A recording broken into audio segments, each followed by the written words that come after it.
Shalom semuanya. Puji Tuhan. Hari yang baru. Syukur kepada Tuhan Yesus diberikan kesempatan kita untuk bersama-sama memuji, menyembah, mendengarkan renungan firman Tuhan Yesus bagi setiap kita. Halo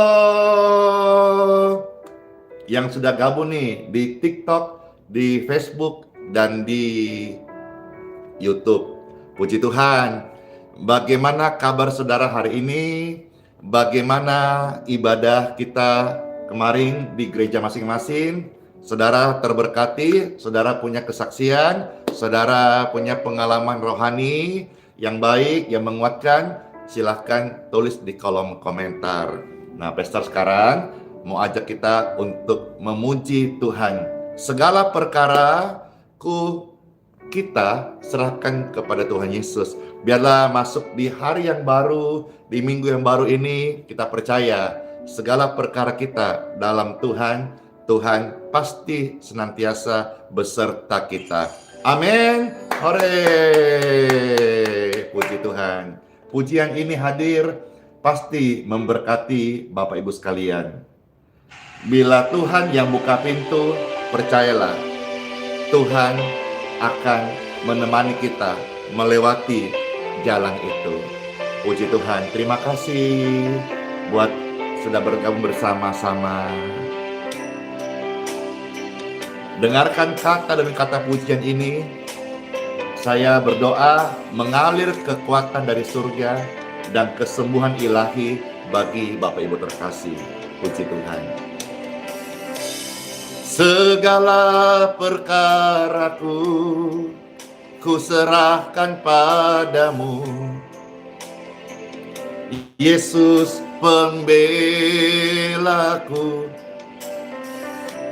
Segala kuatirku ku taruh di kakimu, Yesus pemeliharaku. Bila kau yang membuka pintu, tak ada satupun dapat menutupnya. Bila kau yang mengangkat aku, tak ada satupun merendahkanmu. Firman Tuhan ini datang kepada setiap kita, yaitu serahkanlah segala khawatirmu kepadanya, sebab Tuhan yang memelihara hidupmu dan hidupku. Jangan takut lagi ya, jangan khawatir lagi, sebab apabila Tuhan yang buka pintu, tidak ada orang yang dapat menutupnya. Dan jikalau Tuhan sudah tutup pintu, tidak ada yang bisa membukanya. Bila kau yang membuka pintu, tak ada satupun dapat menutupnya. Bila kau yang mengangkat kami, tak ada satupun merendahkanmu. Tiada yang dapat merendahkanmu. Tiada yang dapat merendahkanmu. Pujian ini sangat memberkati setiap Bapak Ibu sekalian dan saya, dan tentunya menguatkan setiap iman kita berjalan bersama Tuhan, tidak ragu-ragu, tapi terus percaya Tuhan yang memelihara setiap kehidupan kita. Amin. Amin. Puji Tuhan Bapak Ibu sekalian. Kemarin Pastor mendapat satu kesaksian yang serem. Selesai kebaktian minggu pagi, kami didatangi satu keluarga yang membawa bayi yang sangat-sangat menawan. Dan dari keluarganya ini meminta untuk doa penyerahan. Setelah 4 bulan lalu, melalui mujizat Tuhan Yesus, bayi yang lahir dengan kondisi usus terburai keluar sampai beberapa waktu cukup lama dirawat di NICU, ya, di ruangan khusus, hingga mujizat Tuhan hadir dan bayi ini sehat. Dan saudara bisa melihat fotonya di thumbnail bagaimana sangat menawan, sangat cantik, namanya Elizabeth. Puji Tuhan Bapak Ibu sekalian, dan dia hari ini sehat, hidup normal, dan tidak kurang suatu apapun juga. Wajahnya putih, matanya bening, tidak kuning. Artinya fungsi-fungsi dalam tubuh bayi ini semuanya baik. Puji Tuhan, mujizat Tuhan hadir di keluarga ini. Itulah sebabnya mereka meminta untuk pelayanan doa penyerahan. Jujur saja, kemarin sih Pastor pikir-pikir, ya, karena kalau sudah bicara doa penyerahan itu biasa disangkut pautkan dengan penggembalaan. Karena terus terang saja Pastor Andy tidak dalam fokus penggembalaan, ya, tetapi saya hanya melayani jiwa-jiwa, mendoakan. Saudara-saudara dapat berkat, saudara silakan cari gereja, ya. Kalau saudara-saudara juga mau tanya YHS sendiri ada di mana, YHS banyak di kota-kota lain, ya. Saudara searching saja, puji Tuhan. Tetapi khususnya pelayanan yang ada di Balikpapan, di Grahis Balikpapan, memang saya akui tidak dalam penggembalaan gitu. Jadi saya ada rasa berpikir, ada rasa khawatir nanti kalau kita penyerahan anak itu kan harusnya idealnya ada namanya kita siapin dia nanti kelas-kelas atau paling tidak ada sekolah minggu supaya ada penggembalaan, gitu pun dengan ibunya atau orang tuanya gitu. Sementara saya sadar kami belum punya tim yang mumpuni seperti gereja-gereja yang handal, ada kantornya, ada tim-tim yang hebat, penatua, diaken, majelis, full timer. Saya sadar saya belum punya SDM itu, dan kalau sekarang saya masuk ke sana secara kemampuan belum kepegang gitu dengan pelayanan baik live streaming maupun onsite setiap hari Minggu pagi, belum kepegang. Jadi siapapun saudara yang sudah diberkati Tuhan lewat pelayanan ini, carilah gereja di mana saudara tinggal, di mana engkau ada di kota di mana engkau stay, atau di mana saudara-saudara terdekat, atau setialah di mana gereja orang tua saudara, atau saudara di mana digerakkan, bertumbuhlah di sana. Karena di tempat pelayanan Pastor Andy sendiri itu kan juga bukan gedung gereja, itu hanya kita manfaatkan tempat ibadah yang mana IMB-nya Grace Balikpapan itu adalah gedung serbaguna. Jadi bukan gereja. Kalaupun hari ini ada kegiatan kebaktian, kegiatan gereja, itu izin hanya sementara per 2 tahun, itu diperpanjang lagi. supaya saudara-saudara yang mau digembalakan cari gereja permanen. Di Balikpapan pun banyak gereja yang baik, supaya saudara bisa digembalakan dengan sungguh-sungguh. Puji Tuhan. Namun sepanjang dari setelah akhirnya Pastor Sapa dan ibu ini bersaksi, ternyata lewat doa bayinya ini selamat dan hidup, dan dia meminta supaya kami bisa mendoakan doa penyerahan anak ini dalam pimpinan Tuhan Yesus. Lalu kami layani, kami doakan dan memberkati anak ini dalam nama Tuhan Yesus, serahkan dalam pimpinan Tuhan. Selanjutnya setelah umur 4 bulan dan seterusnya, kemarin umur 4 bulan, dia milik Tuhan dipimpin, nanti sudah akil balik, dia akan dibaptiskan, dan dia akan punya keluarga yang takut akan Tuhan, cinta Tuhan, dan berbuah-buah Roh Kudus. Puji Tuhan. Setelah itu selesai, saya senang sekali, pelayanan jadi berkat, dan kemarin hadir juga banyak kesaksian-kesaksian. Video fullnya saudara bisa nanti kepoin di YouTube Pastor Andy, ya, di posting kemarin.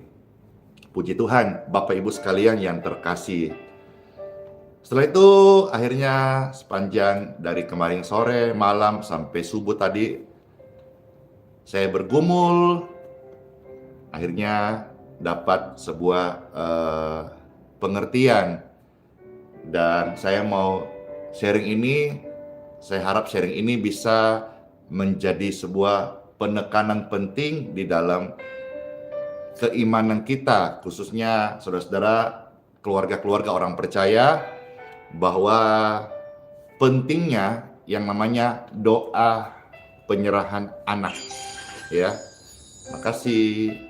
Pentingnya yang namanya doa penyerahan anak, ya. Hari ini Pastor coba expose hal ini yang mungkin sudah banyak yang melupakan atau sudah tidak lagi menjadi sebuah penekanan di dalam pelayanan yang kita lakukan di dalam ladang pekerjaan Tuhan itu sendiri. Puji Tuhan. Seperti apa, saudara-saudara sekalian?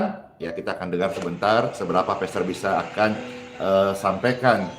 Saya berdoa seperti firman Tuhan, biar semua anak-anak itu datang kepada Tuhan Yesus dan mereka menjadi kesukaan sorga, karena itu adalah firman Tuhan.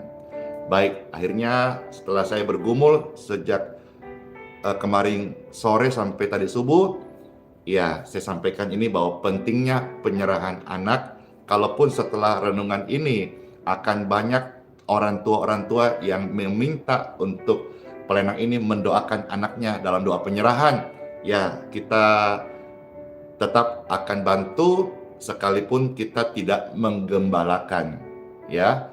Kita hanya membantu mendoakan.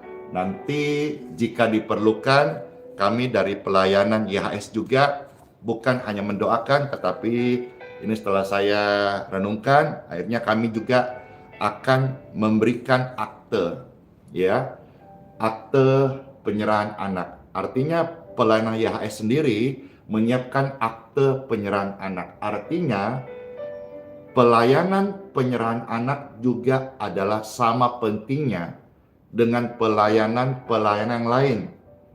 Karena katakan saja pelayanan YHS sendiri, kami memiliki atau mengeluarkan atau menyiapkan ada beberapa akte. Salah satunya adalah akte penyerahan anak, ya. Juga ada namanya ini janji mempelai nikah atau akte pernikahan. Artinya penyerahan anak, kalau kita lihat sama-sama punya akte, berarti juga penting. Juga ada akte baptisan, ya. Artinya pelayanan penyerahan anak juga memiliki makna yang penting, ya. Dan juga satu lagi ada akte kematian. Baik, Bapak Ibu sekalian. Jadi di dalam akte penyerahan ini, kita jika diperlukan akan memberikan akte ini ya. Sekalipun di sini kita ada logo YHS, tetapi saudara-saudara, ini sebagai tanda anak saudara diserahkan di wadah pelayanan Pastor Andy YHS gitu ya. Dan saya harap saudara-saudara bisa bertumbuh di mana gereja saudara digembalakan. Namun kalau saudara tanya, YHS ada nggak di kota lain selain di kota Balikpapan? Saya jawab ada ya. Dan YHS sendiri saya melihat pelayanan yang sangat-sangat maju, sangat-sangat ramai, sangat-sangat memberikan dampak impact yang positif dalam kekristenan di Indonesia. Di kota mana saja? Banyak. Di Makassar ada, di Palembang ada, di Surabaya ada, di Malang ada. Yang tahu nanti tolong komentar ya, YHS di mana saja. Di Palangkaraya ada. Banyak, cuma pastor sendiri yang belum dipercaya untuk datang ke kota-kota yang lebih banyak YHS itu, ya. Ya, ada di Pontianak, ada di Bali, ada. Ada lagi yang tahukah ini ada di mana saja YHS? Bahkan kalau tidak salah ya, di Taiwan ada. Di mana lagi ya? Ya, mungkin satu hari Malaysia juga akan dibuka, tidak mustahil. Kalau tidak salah juga kemarin di Kupang ada, di Papua ada, ayo di Manado ada, puji Tuhan ya. Di mana lagi yang saudara tahu? Samarinda ada, di Jakarta ada, di Medan ada, di Palu ada, di Bandung ada, di Sampit ada, di Batam katanya belum ada. Siapa tahu Missioner Pastor lihat ini ada nih panggilan di Batam, di Palopo ada. Ada yang tanya di Aussie ada kah? Nah tuh di Semarang ada kayaknya, di Semarang kayaknya ada ya. Ya, puji Tuhan, makasih buat responnya.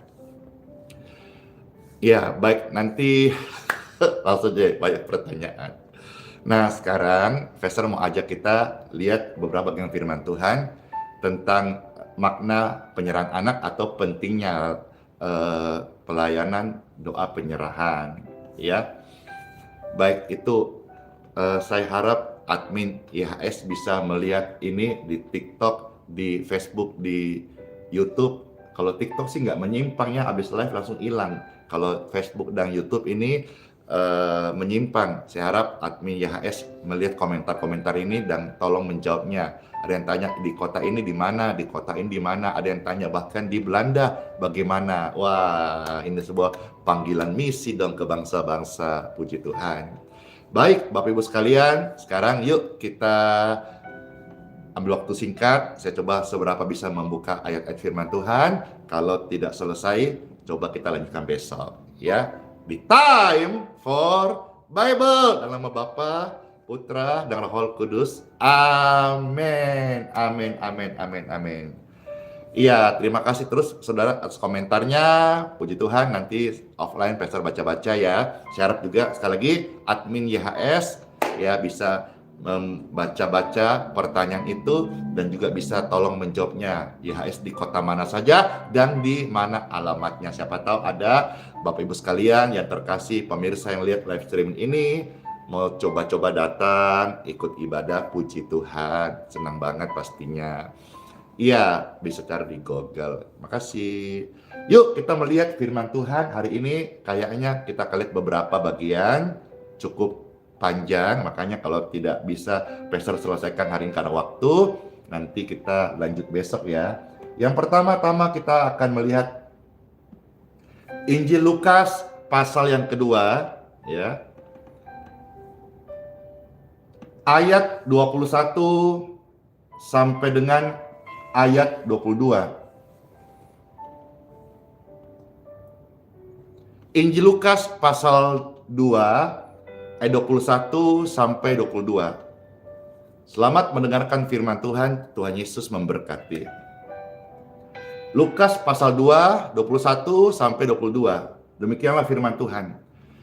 Dan ketika genap 8 hari dan ia harus disunatkan, ia diberi nama Yesus. Ya. Yaitu nama yang disebut oleh malaikat sebelum ia dikandung ibunya. Ayat 22.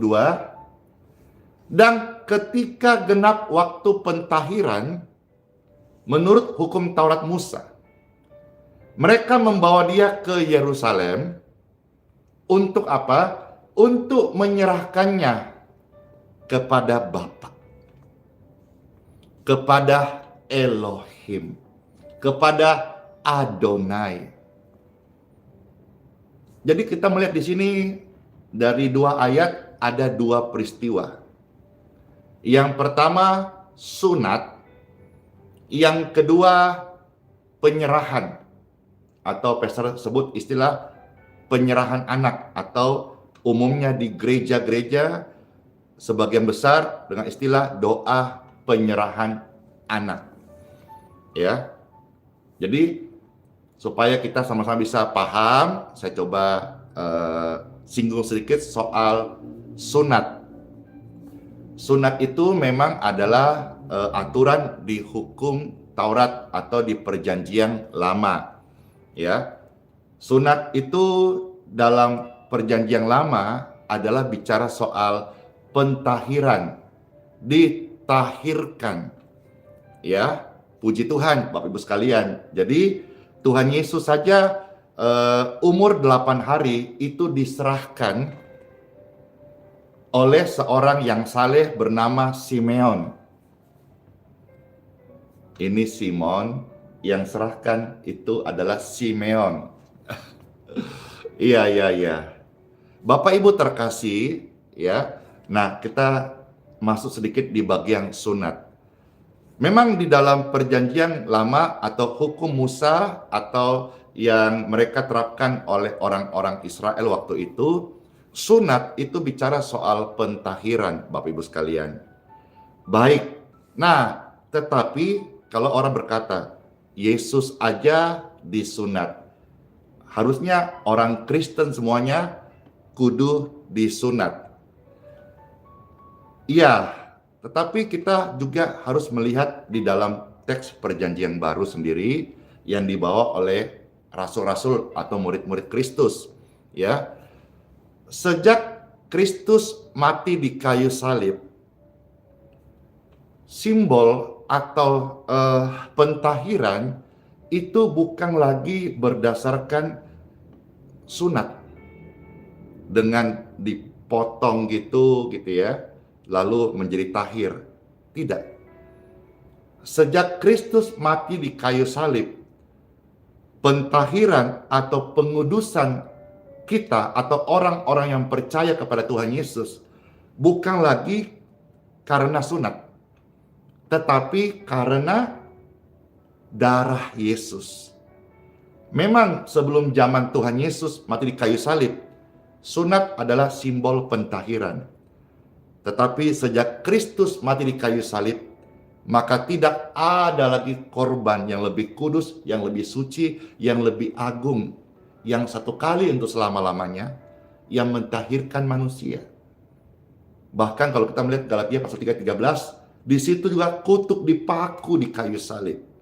Artinya sekarang sebagai orang yang percaya Tuhan Yesus, disebut anak-anak Tuhan, kita ditahirkan bukan karena kita sunat atau tidak sunat. Kalaupun saudara sebagai orang Kristen, orang Katolik, orang percaya pada Alkitab, kitab suci, dan saudara hari ini disunat, itu hanya bicara soal kebersihan, clean atau unclean.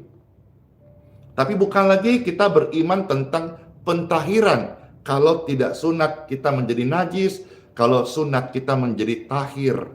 Bukan lagi saudara-saudara sekalian, tetapi lebih bicara soal clean, kebersihan. Pastor bicara ini apakah ada rekomendasi dari perjanjian baru? Ada. Coba kita lihat beberapa bagian supaya kita diteguhkan apa yang saya sampaikan ini betul-betul dari firman Tuhan. Puji Tuhan.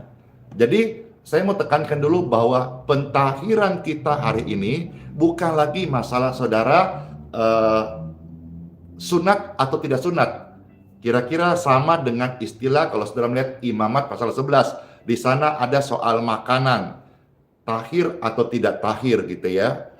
Tetapi saudara-saudara sekalian, ketika kita sekarang dalam Kristus, kita ditahirkan oleh darah Kristus. Jadi bukan lagi bicara soal ini makanan tahir atau tidak tahir. Kita makan misalnya makan B2 nanti jadi najis. Kita tidak lagi ditahirkan oleh karena makan ini atau tidak makan ini, sunat atau tidak sunat, bukan itu lagi. Tapi sekarang kita sejak Kristus mati di kayu salib, darah Yesus lah, pengorbanannya lah yang mentahirkan kita. Saya hari ini tahir bukan karena saya makanku baik atau tidak baik, bukan atau saya atas dasar sunat atau tidak sunat, tetapi karena ditahirkan oleh darah Tuhan Yesus Kristus. Oke, apa referensinya Pastor? Supaya kita jangan sampai berasumsi. Baik, Bapak Ibu sekalian, kita lihat sebentar ya. Kisah Para Rasul, pasal yang ke-7, ayat 51 dulu ya. Kita lihat dulu sekarang. Kisah Para Rasul, pasal yang ke-7, ayat yang ke-51. Puji Tuhan. Sebelum Pastor akan masuk bahwa pentingnya namanya doa penyerahan anak. Karena yang kita baca tadi teks ada bicara dua peristiwa, sunat dan penyerahan ya. Sekarang kita lagi coba lihat referensi tentang sunat yang penting hari ini. Bukan lagi sunat bicara soal kulit dikatang ya. Tetapi di dalam sunat yang Tuhan kehendaki sebagai orang yang percaya kepadanya setelah peristiwa salib, bicara soal sunat hati. Bicara soal sunat hati. Ya. Bukan lagi kulit katang yang harus dipikirkan, tetapi hati. Coba kita sekarang lihat Kisah Rasul pasal 7 ayat 51. Demikianlah firman Tuhan, Pastor bacakan ya. Hai orang-orang yang keras kepala dan yang tidak bersunat hati. Jadi jelas secara vulgar ya dikatakan sunat hati. Jadi kalau saudara-saudara sekarang berbicara soal sunat, yang utama yang firman Tuhan ajarkan kita di perjanjian baru, sudahkah engkau sunat hatimu? Ya, lanjut. Dan ternyata bukan cuma hati, telinga. Telinga juga perlu disunat. Maksudnya dipotong hal-hal yang tidak membangun, gosip, kata-kata buruk, itu perlu dipotong. Hatimu juga itu bukan tempat sampah. Harus dipotong hal-hal yang tidak baik. Ya. Jadi kita lihat di sini, bukanlah bicara soal sunat kulit katang kulit yang dipotong. Tetapi hati yang dipotong, dibersihkan. Telinga yang selama ini dengar yang jorok, yang sampah, yang busuk, yang tidak membangun, yang jelek-jelek, dipotong. Lanjut. Kamu selalu menentang Roh Kudus karena hatimu itu akan terpengaruh dari apa yang kau dengar. Ada satu puji yang lama, sekolah minggu berkata, hati-hati dengarkan apa yang kau dengarkan. Hati-hati gunakan telingamu, karena Bapa di sorga melihat ke bawah. Hati-hati gunakan telingamu. Ya, mulai ke bawah karena Bapa kan di tempat yang maha tinggi. Bumi kan di bawah, sorga di atas. Itu keyakinan yang Alkitab ajarkan. Yesus naik ke sorga. Ya, baik, kita lanjutkan. Sama seperti nenek moyangmu, demikian juga kamu. Jadi penekanannya adalah di sini sunat hati dan sunat telinga. Sekarang kita lanjut lagi. Kita baca dari Roma pasal yang kedua, ayat 26 sampai dengan ayat yang ke-29.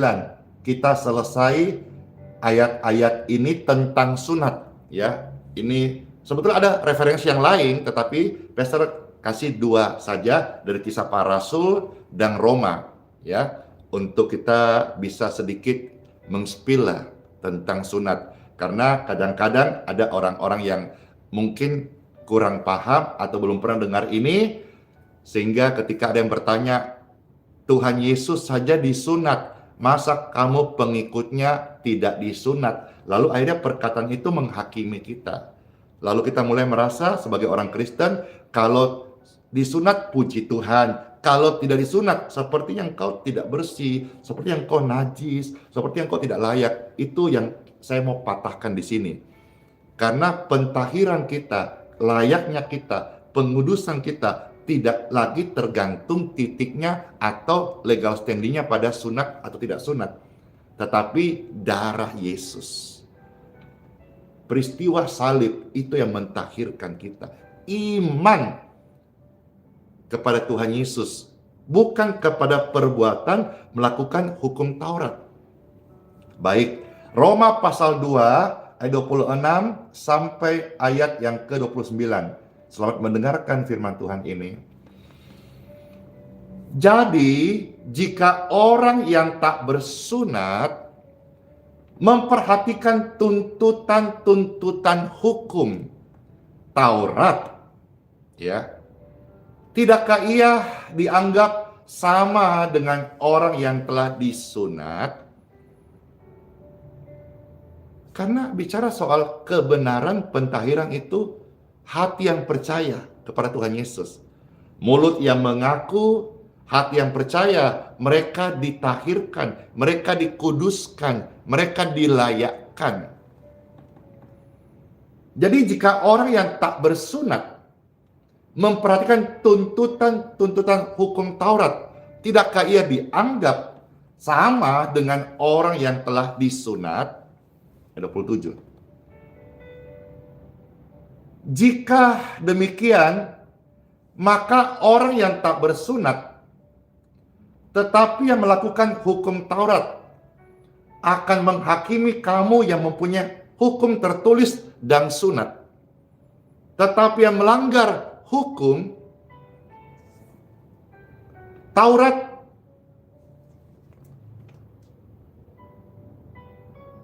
ayat 28. Sebab yang disebut Yahudi bukanlah orang yang lahiriah Yahudi.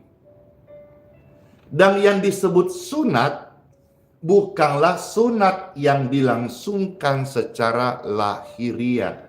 Ini tercatat di dalam Perjanjian Baru, tepatnya di surat Roma pasal 2 ayat 28. Jadi kalau bicara soal sunat hari ini, tidak lagi Tuhan mau kita fokus kepada kulit.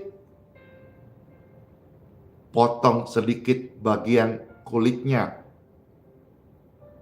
Bukan itu lagi. Karena semua itu yang dilangsungkan secara lahiriah sebelum zaman Tuhan Yesus mati di kayu salib.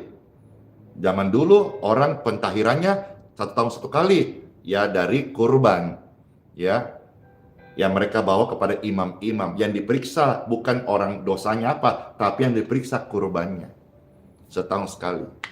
Zaman dulu persembahan-persembahan itu sangat memiliki makna-makna yang luar biasa, karena akan menyangkut pentahiran mereka, pengampunan mereka. Termasuk juga mereka menjaga makanan, dan juga mereka sangat menjaga namanya hukum Taurat, seperti sunat itu sendiri. Karena bicara soal simbol pentahiran. Tapi apakah hari ini orang Kristen bisa menerima hal ini? Tentu saya percaya banyak bisa menerima, tetapi tidak banyak waktu yang kita kasih merenungkan bagian ini. Nah, waktu singkat Pastor kita renungkan sebentar. Oh iya ya, kalau sunat untuk bicara soal kebersihan tentu sangat baik sekali. Ya, Pastor nggak menentang hal itu. Tapi bukan lagi kita bicara sunat untuk simbol pentahiran. Harap bisa saudara bedakan dan bisa dipahami bagian-bagian ini. Puji Tuhan. Sekarang 29 ya. Roma pasal 2 ayat 29. Tetapi orang Yahudi sejati ialah dia yang tidak nampak keyahudiannya, dan sunat ialah sunat di dalam hati. Sunat hati secara rohani. Jadi kita nggak bisa menyangkal bahwa Tuhan Yesus umur 8 hari disunat dan diserahkan oleh Simeon. Ini sejarah mencatat, Injil pun mencatat, jelas. Tapi sekarang kita tahu bahwa Tuhan meminta kita sunat hatimu, sunat telingamu. Bukan lagi secara hurufiah, bukan lagi secara jasmani atau fisik. Ya. Itu tercatat. Bukan secara hurufiah, maka pujian baginya datang bukan dari manusia, melainkan dari Bapa. Jadi artinya kalau saudara hari ini merasa harus sunat untuk pentahiran, ya mungkin orang-orang puji engkau.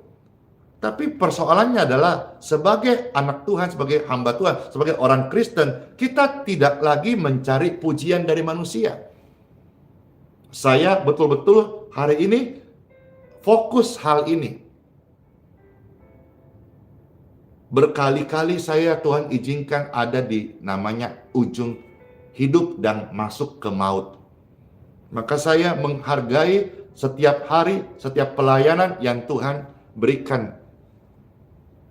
Jadi kalaupun ini penyerahan akte untuk penyerahan anak, ini sebetulnya lahir dari kerinduan tadi subuh bagaimana saya rindu menjadi berkat lebih dan lebih lagi. Saya nonton video-video orang-orang yang datang itu, saya rindu bagaimana lebih lagi bisa memberkati mereka.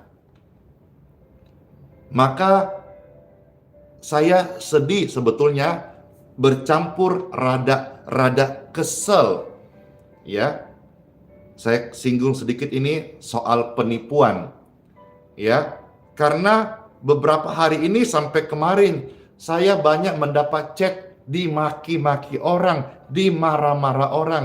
Saya bukan berarti hamba Tuhan tidak mau dimaki atau anti kritik, bukan. Tetapi di sini konteksnya mereka maki-maki saya, mereka marah-marah kepada saya dikarenakan apa? Dikarenakan mereka tertipu. Mereka tertipu ternyata yang saya kemarin gaung-gaungkan. Hati-hati di Facebook, memang di Facebook banyak sampai sekarang.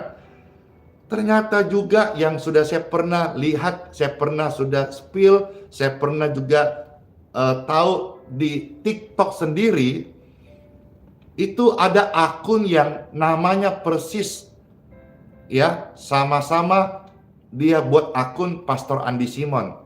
Bahkan kalau tidak salah, sampai fotonya juga persis. Nah, sejak terjadi penipuan-penipuan itu yang marak juga di TikTok, akhirnya kemarin Pastor Andy membuka TikTok dan searching, ya, mencari nama saya sendiri. Kalau di Facebook saya pernah berapa bulan lalu saya cari, muncul banyak sekali akun-akun palsu. Saya pikir di TikTok ini lebih secure. Ternyata saya sudah tahu memang ada satu akun yang persis sama. Bahkan ini samanya saya nggak bisa membedakan loh. Yang bisa membedakan hanya followernya saja. Nah, jadi kemarin saya buka TikTok dan saya searching Pastor Andi Simon, muncul ternyata banyak Bapak Ibu sekalian. Nah, banyak yang asli akun resmi Pastor Andi Simon di atas. Ya, di atas. Lah lihat sendiri. Saya kan tidak mungkin ikutin diri sendiri, berarti itu akun asli.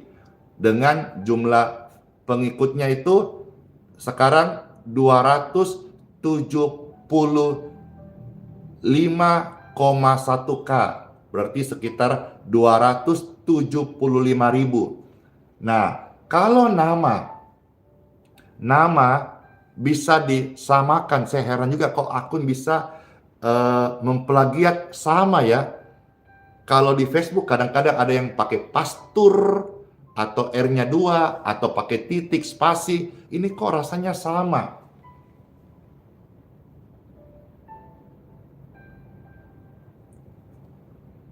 Nah, saya nyatakan hari ini bahwa akun TikTok ya, yang saya tunjukkan ini sebagai bukti, selain daripada akun resmi Pastor Andi Simon dengan pengikut 275K kurang lebih per hari ini, itu adalah palsu.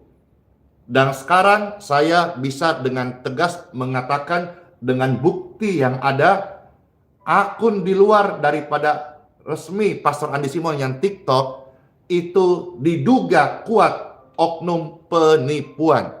Saya punya messengernya, saya udah dikirimin datanya, dan sudah ada korban-korban yang tertipu. Lihat ini. Ini juga tolong TikTok juga perhatikan kenapa bisa akun yang sama, foto yang sama, kok bisa lebih daripada satu. Ini hati-hati, tolong bantu di-share informasi ini. Di TikTok ini sama persis. Ya. Saya sedih campur kesel karena ada orang-orang yang dirugikan. Saya melayani, mau memberi orang manfaat dan keuntungan, manfaat pengharapan, kekuatan dan kesehatan, kesembuhan. Ini orang-orang oknum ini memakai akun kami untuk menipu. Itu yang saya kesel.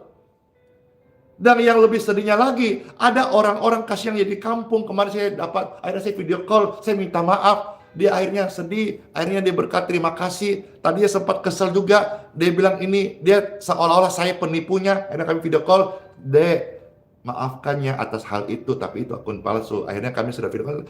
Tapi kan artinya, orang itu berkata, Pastor, saya ini pinjam uang tetangga untuk mentransfer yang dimana akun palsu ini mengiming-iming akan kirim minyak atau apakah jenisnya gitu, atau suruh bayar doa apakah gitu. Aduh, kok ngomong lebih lama nanti kasar kata-kata kita. Tapi tolonglah Bapak Ibu sekalian, jangan gampang percaya orang-orang yang atasnamakan Pastor Andy atau siapa sajalah, termasuk hamba Tuhan mana sajalah, gereja apapun. Jangan gampang percaya kalau sudah ujung-ujungnya duit dan dana. Itu saja sudah. Bukan cuma akun Pastor Andy yang disamarkan atau di-cloning atau apa gitu. Saudara sebagai orang percaya, jangan gampang dikecoh, ditipu dengan bujuk rayu, kata-kata manis, sekalipun apapun labelnya, hamba Tuhan, pendeta, pastor, gereja kah, misi, yayasan kah, apapun. Kalau ujung-ujungnya duit dan dana, harus peka, harus dewasa, harus diuji, harus betul-betul. Jangan sampai kita termakan bujuk rayu yang ternyata di belakangnya oknum yang berencana untuk menipu. Tolong disebar ini. Dengan saudara menyebar informasi ini, kita mengurangi, memperkecil skop oknum-oknum yang memanfaatkan Pastor Andy atau nama untuk menipu orang-orang yang butuh dilayani. Kasihan sekali, orang yang butuh dilayani, mereka orang susah, lagi sedih, lagi sakit, lagi bergumul. Itu ditolong, bukan dimanfaatkan. Tuh kan? Kesel ini, aduh Tuhan tolong. Supaya pesan ini menjadi sebuah covering juga ya. supaya Bapak Ibu sekalian juga, siapa tahu ada keluarganya atau apa yang sudah diiming-iming, jangan mau percaya. Tolong disebar informasi ini, karena kemarin saya titik berak ke Facebook, ternyata TikTok juga sudah mulai marak banget ya. Ada yang bilang, "Pastor, lapor."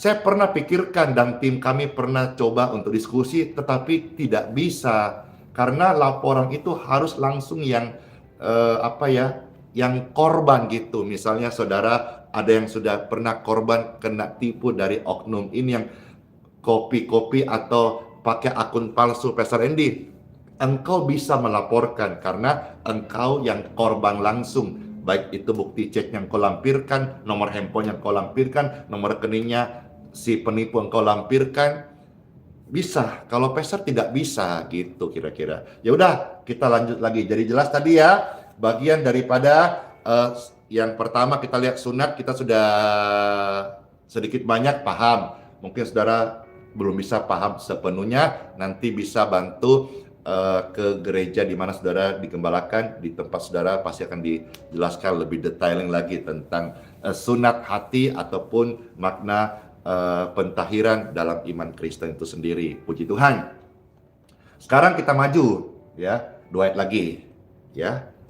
Kita maju sekarang bicara soal kembali penyerahan, pentingnya doa penyerahan anak. Kita lihat dulu satu ya, di kitab Hosea ya, kitab Hosea pasal 12 ya, ayat yang keempat. Hosea 12 ayat yang keempat. Pastor bacakan ya, Hosea 12 ayat yang keempat. Puji Tuhan. Firman Tuhan, di dalam kandungan ia menipu saudaranya, bagian A saja. Hosea 12 ayat yang keempat bagian A. Di dalam kandungan ia menipu saudaranya. Ini latar belakangnya tentang Yakub dan Esau. Jadi saudara-saudara, ini ayat kita baca, di dalam kandungan ia menipu saudaranya.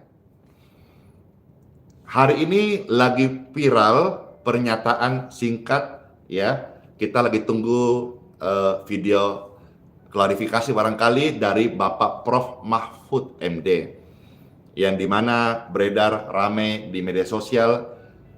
Pernyataan beliau mengatakan seperti ini. Dosa besar seorang ibu yang melahirkan anak tidak berakhlak. Kira-kira gitu cuplikan atau yang saya lihat tersebar luas di media sosial, sehingga sekarang menjadi pro dan kontra. Itu adalah perkataan yang saya nonton di medsos dari seorang Bapak Prof. Mahfud MD. Tapi sebetulnya kalau kita melihat dari firman Tuhan sendiri ya, anak lahir itu berdosa bukan karena ibunya yang berdosa, seolah-olah ibu itu terhakimi. Ya. Tetapi sebetulnya kalau kita melihat di dalam contoh Roma pasal 3 ayat 23. Sebetulnya semua orang sudah berdosa. Jadi jangan diserang emak-emak atau ibu-ibu seolah-olah ketika anak lahir tidak berakhlak itu dosa ibu.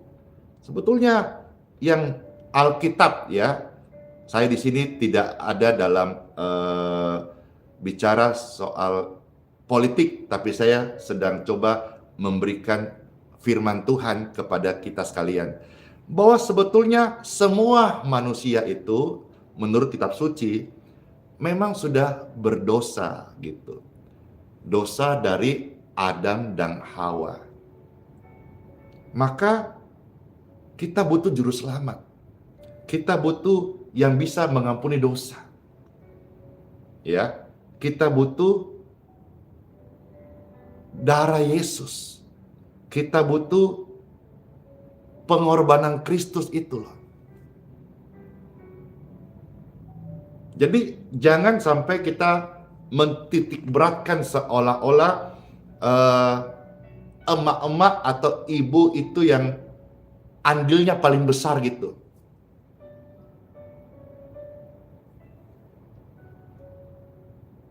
Justru ketika ada anak lahir dalam keluarga kita, orang tua kita ini yang membawa mereka kepada iman juru selamat. Karena kita lihat di dalam kandungan ia menipu saudaranya. Dalam keadaan berdosa dikandung. Istilahnya apa? Dosa asal. Ya, saya harap bisa menerima bagian keterangan atau firman Tuhan ini bahwa semua manusia sudah berdosa dan sudah kehilangan kemuliaan Bapa, kemuliaan sorga. Semua, maka kita butuh juru selamat. Ya, makasih istilahnya dosa asal atau dosa keturunan. Kita harus sadar, tidak boleh sombong. Kita semua ini berdosa. Siapa di antara saudara yang berkata tidak berdosa? Atau seorang profesor berani berkata dia nggak berdosa? Karena sekolah tinggi? Nggak jaminan juga, nggak pasti. Bukan itu jaminannya. Jaminan kita bisa diampuni dosanya, dikuduskan. Ada satu pribadi yang menjaminnya. Yesus Kristus berkata, oleh bilur-bilurku, kamu semua disembuhkan. Kata disembuhkan saya percaya, disucikan, ditahirkan. Dia mati di kayu salib supaya kita yang berdosa mendapatkan rahmat dan pengampunannya. Harap bisa clear dan bisa saudara terima ini sebagai paling tidak penyeimbang dengan isu-isu yang berkembang hari ini yang disampaikan oleh Bapak Prof. Mahfud MD. Puji Tuhan Bapak Ibu sekalian. Sekarang kita lihat satu ayat lagi ya. Kitab Mazmur 127 ayat yang ketiga. Wah, langsung ibu-ibu langsung komen. Betul sekali. Jadi kita tidak boleh menyerang, artinya contoh anak itu jadi tidak berakhlak seolah-olah karena dosa ibunya. Tidak boleh seperti itu. Kita harus sadar bahwa semua kita ini orang yang tidak sempurna. Kita tidak boleh menghakimi. Justru firman Tuhan datang, kita butuh juru selamat.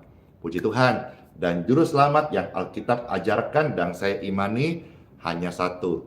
Dialah Tuhan Yesus Kristus. Nah sekarang saudara-saudara kita lihat Mazmur 127 ayat yang ketiga. Pastor bacakan ya. Sesungguhnya anak-anak lelaki adalah milik pusaka daripada Tuhan. Dan buah kandungan adalah suatu upah. Jadi anak-anak itu bukanlah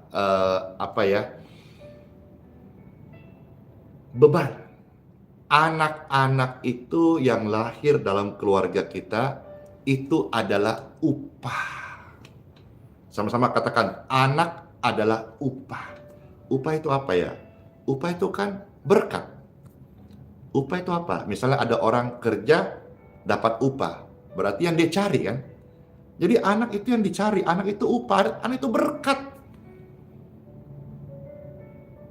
Jadi jangan lagi saudara sering ngomong atau sering dengar istilah atau sering terpengaruh istilah anak haram. Saya rasa anak tidak ada yang haram.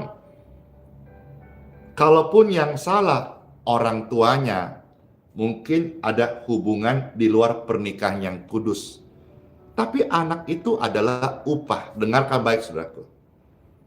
Orang tua yang pernah gagal di masa lalu. Dan hari ini ada anak. Anak itu tidak haram. Anak adalah upah.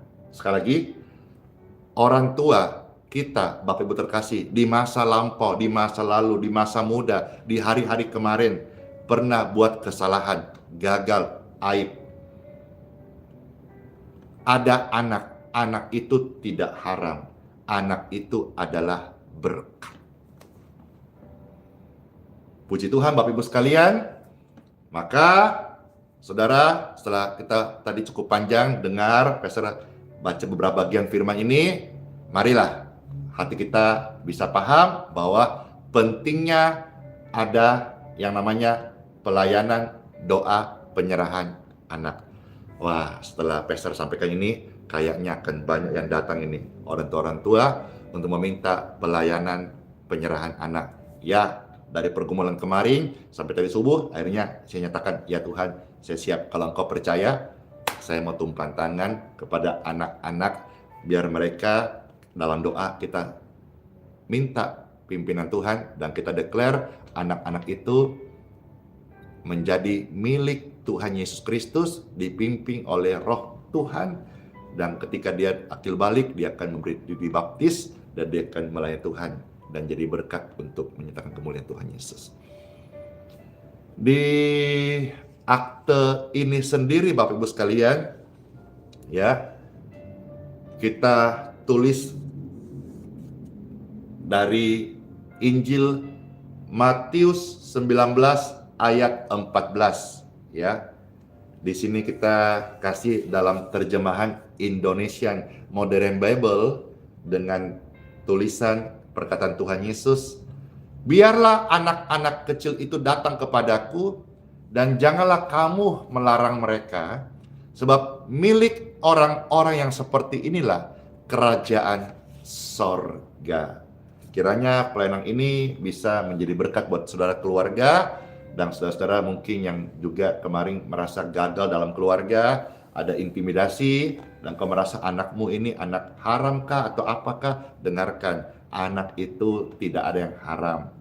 Kalaupun salah, mungkin orang tuanya yang salah, tapi anak itu adalah upah. Kalau saudara misalnya di Balikpapan atau pas datang di Balikpapan mau minta pelayanan ini, nanti pastor akan bantu melayani ini setelah kebaktian. Puji Tuhan. Kiranya saudara sekalian dapat berkat. Ayo ngomong panjang lebar hari ini, baik sudah tadi singgung soal sunat, dari tadi juga sudah sedikit kasih cerita yang terjadi hari ini, rumor-rumor, ya, dan juga keterangan firman Tuhan supaya kita berimbang, ya. Siapa yang merasa terberkati? Puji Tuhan. Puji Tuhan, saya terberkati. Puji Tuhan. Makasih, ya. Nanti komentarnya Pastor tunggu seperti apa. Saudara dengar tentang sunat, tentang penyerahan anak, juga Pastor baca-baca sambil juga bisa lihat komentar dan juga terus belajar, ya. Saling mendoakan, ya. Terus memberkati semuanya. Let's pray. Tuhan Yesus yang baik banget, bersyukur atas anugerah kebaikan yang Tuhan berikan kepada kami hari ini. Kami sudah mendengar firman-Mu, kami mengerti bahwa pentingnya doa penyerahan anak. Biar setiap anak-anak kami dalam keluarga yang Tuhan percayakan, semua hidup dalam pimpinan Tuhan. Semua dosa keturunan, ya, dosa asal, dan juga yang bukan dari Tuhan, lewat dipimpin Tuhan dan doa penyerahan anak, kami percaya semua hal yang buruk itu yang bukan dari Roh Tuhan diputuskan. Dan lewat pelayanan hamba Tuhan, kami berdoa buat setiap anak-anak kami semua menjadi milik Kristus, dipimpin dalam Roh Kudus. Terima kasih, berkati Tuhan, mohonkan berkat untuk semua keluarga-keluarga yang percaya kepadamu. Biarlah rahmat-Mu, kebajikan, kemurahan-Mu menyertai mereka semua hari ini. Amin. Puji Tuhan Bapak Ibu sekalian, ya, makasih sama-sama. Banyak komentar, makasih, renungan singkat soal sunat dan penyerahan anak. Kiranya jadi berkat, ya. Baik, sekarang Pastor akan ajak kita memberkati air minum masing-masing. Saudara bisa angkat seperti ini, dan marilah kita mohonkan berkat kepada Tuhan. Ya Tuhan, mohon berkatilah air minum kami ini, sehingga kami boleh minum menjadi berkat kesehatan buat tubuh kami. Bagi mereka yang sedang ada dalam pergumulan, sakit, kelemahan tubuh, bakteri, virus, radang, infeksi, kuman, jamur di tubuh mereka, atau ada penyempitan pembuluh darah, fungsi ginjal jantung yang gangguan, kami berdoa dan mohonkan kepadamu ya Tuhan, berkatilah air minum kami ini. Kami minum, ada kesembuhan mengalir in Jesus name. Air minum ini diberkati menjadi healing water dalam nama Tuhan Yesus, minumlah. Dan roh kesembuhan dari Bapakku mengalir menjamah tubuh kita semuanya. Amin.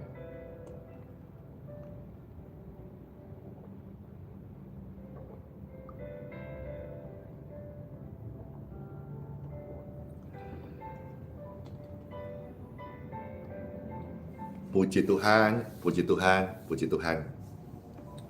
Syukur kepada Tuhan bisa melayani hari ini. Senang banget. Saudara senang kah? Pastor senang sih. Ya, senang. Ya, makasih sampai ada yang request pujian.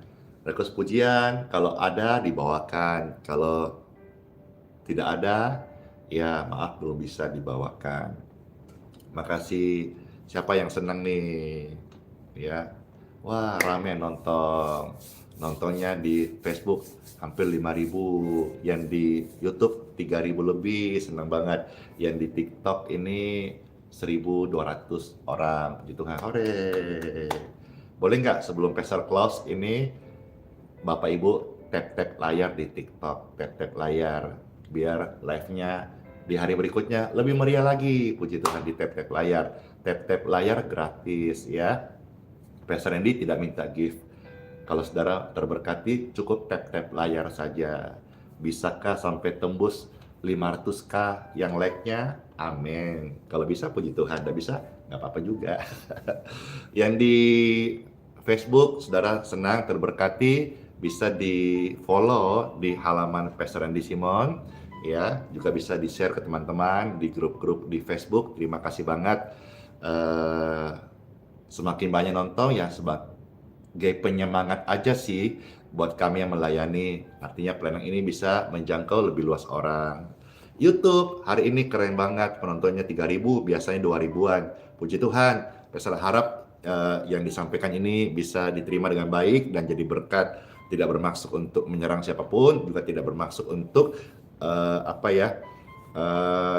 menghakimi, tetapi saya menyampaikan firman Tuhan ini sebagai renungan buat kita semuanya. Dan YouTube, terima kasih banget saudara-saudara yang di YouTube ini sudah nonton. Kalau terberkati, boleh dong di subscribe. Di subscribe itu gratis, nggak bayar. Setelah subscribe, coba dicek lonceng notifikasinya udah nyala atau belum. Kalau belum, dinyalakan. Supaya apa? Supaya kalau nanti Pastor ada posting video seperti kemarin, usus yang terburai, bagaimana Tuhan jamah, sembuhkan, dan kita sudah lakukan doa penyerahan. Anak terkasih, wah puji Tuhan, saudara bisa lihat. Dan saudara kalau yang sudah subscribe dan notifikasi, saudara menjadi orang yang pertama yang menerima informasi video-video tersebut itu. Puji Tuhan. Itu saja yang bisa Pastor share, kiranya jadi berkat buat setiap kita. Mari Bapak Ibu terkasih, angkatlah dua tangan Bapak Ibu terkasih. Puji Tuhan. Ya, ada yang request lagunya Tenang dari GMS, Pastor belum punya. Ada yang request tadi lagunya Surya Bersinar. Kalau Surya Bersinar, Pastor punya. Bolehkah Surya Bersinar saja setelah doa berkat ini? Pastor tunggu komentarnya ya. Bapak Ibu terkasih, angkatlah dua tangan terkasih dalam Tuhan. Dan dengan tangan yang terangkat, puji Tuhan, kami mohonkan berkat daripadamu ya Abah. Berkatilah kami sepanjang hari ini. Dalam kesehatan, keluarga, aktivitas, pekerjaan, dan pelayanan. Dalam nama Bapa, Putra, dan Roh Kudus. Amin. Semua kita sudah mendapatkan berkat dari Tuhan. Saya percaya berkat Tuhan membuat kita senantiasa bahagia. Bahagia itu sederhana. Apa itu? berkat dari Tuhan membuat kita bahagia. Makasih semuanya, banyak komentar, boleh di-share. Makasih, luar biasa banget. Amin, amin, amin, amin. Makasih, banyak komentar dari luar negeri, dari Malaysia. Saya senang banget tengok di sini. Makasih, salam kenal, salam jumpa semuanya. Puji Tuhan. Baik, satu pujian ini akan menghantar kita masuk di hari yang baru. Surya pasti bersinar sebentar.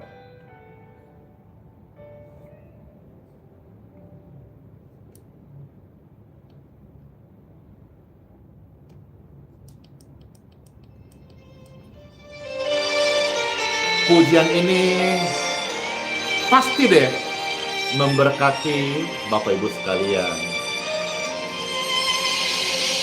Saat melintas langit yang biru, saat kau lewati lembah yang kelam, tetap tersenyum, tetap percaya, Yesus selalu hadir, tak tinggalkanmu.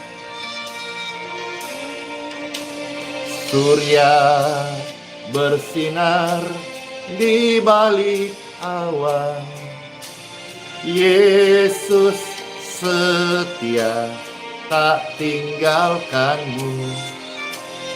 Surya bersinar di balik awan. Tuhan, terima kasih. Yesus itu setia, tak tinggalkan.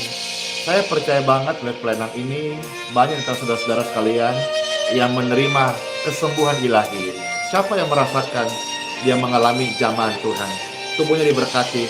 Amin. Saat melintas langit yang biru, saat kau lewati lembah yang kelam, ingat ini, tetap tersenyum, tetap berdoa, Yesus selalu hadir, tak tinggalkanmu. Hore! Surya bersinar di balik awan, Yesus setia, tak tinggalkanmu. Yes.